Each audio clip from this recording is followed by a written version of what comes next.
know the short term is somewhat uncertain with the COVID numbers going higher. We may see somewhat of a slowdown maybe over the next month or two.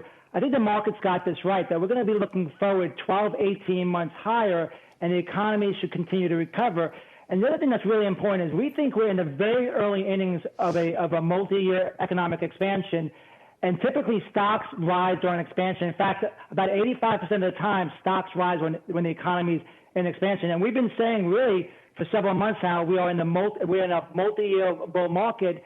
And just getting past some of these uncertainties as far as the vaccine, the election, you're seeing this release of tension, and that's helping the markets. That describes the action today, Krishna. What's your assessment of the economic situation in the near term and in the long term? We just got a consumer confidence number, showed a few points of a dip in terms of confidence right now. Right. So the general expectation is that the next few months could be quite tricky. Now, the U.S. economy still shows surprising resilience.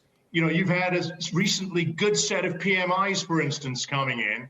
And so, you know, we do have some forward momentum going through.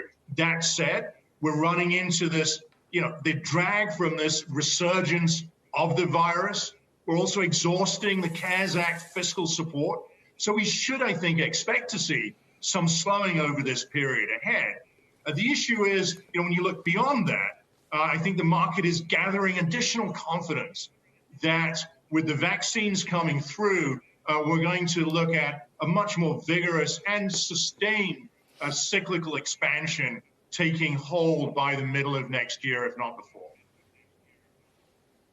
Hey, Keith, I wonder, I mean, I'm seeing a lot of modeling right now on vaccine distribution, bull case, Q2, bear case, past 4Q, really. I just wonder how important is that going to be in the coming weeks? And if we're really counting on an explosion in consumption by summer, what do you think the maximum drawdown we could see in the next couple of months might be? Well, I think there's certainly going to be some bumps along the way. It's not going to just be a smooth process. And we have sentiment that's got a little bit hot short term. So I expect that you'll see some bumps. I would suspect any type of setbacks will likely be no more than in the 5 to 10% range.